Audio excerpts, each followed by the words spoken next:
हाय। तो सभी के सामने एक और प्रश्न लेके आए हम। चित्र में 10 सेंटीमीटर भुजा वाले एक समबाहु त्रिभुज के शीर्षों ए बी सी, ये समबाहु त्रिभुज है, इसके शीर्ष हैं ए बी सी को लेकर चाप खींचे गए। देखो ये चाप, एक चाप, ये चाप, ये चाप, ये बोला को लेकर चाप खींचे गए। तो चाप ये चाप है, एक ये है और एक ये, ठीक है।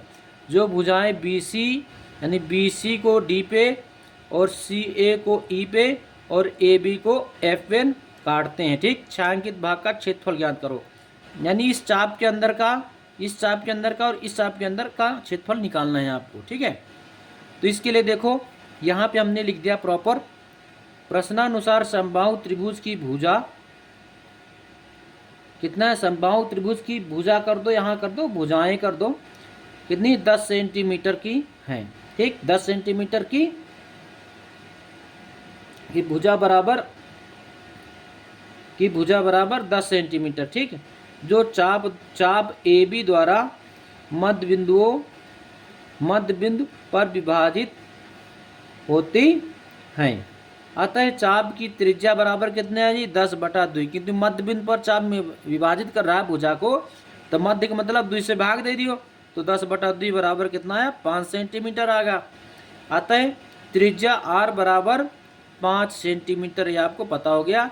फिर नेक्स्ट आपको पता होना चाहिए, समबाहु त्रिभुज में तीनों कोण 60 डिग्री के होते हैं।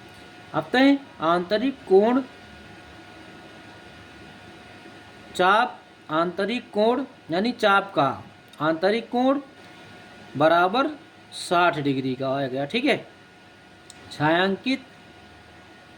छायांकित भाग का क्षेत्रफल बराबर क्या होता है, एक जिसे चाप का क्षेत्रफल बराबर होता है 60/360 यानी θ/360 गुणे पाई आर स्क्वायर होता है।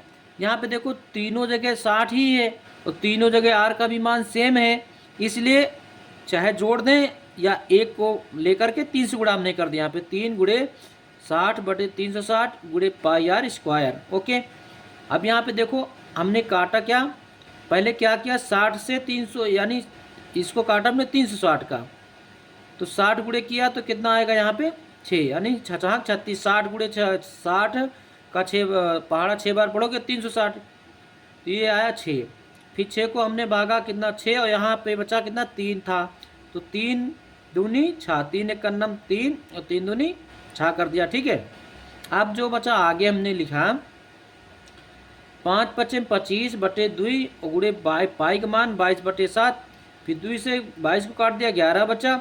अब नेक्स्ट में देखो क्या आया है 25/7 यानी 25/7 गुणे 11 यानी 25/7 जब हमने किया तो आंसर कितना आया, 25/7 का मान आया। देखो यहाँ पे नेक्स्ट एक लाइन लिख दो, 25 गुणे 11/7। जब 7 से भाग दिया तो देखो क्या आया, 3.57 गुणे 11 कर दिया। जब इसको बराबर हल किया तो 39.27 सेंटीमीटर वर्ग यहाँ पर आ गया, ठीक। देखो 11×7 77, 11×5 55 और 55×7 62, 11×3 33, 39 सेंटीमीटर वर्ग, ये आपका क्या हुआ आंसर, ये वाला, ठीक है। समझ में नहीं आया तो कमेंट कर लेना। आ गया हो तो चैनल सब्सक्राइब करो, लाइक करो, शेयर करो, ओके। धन्यवाद।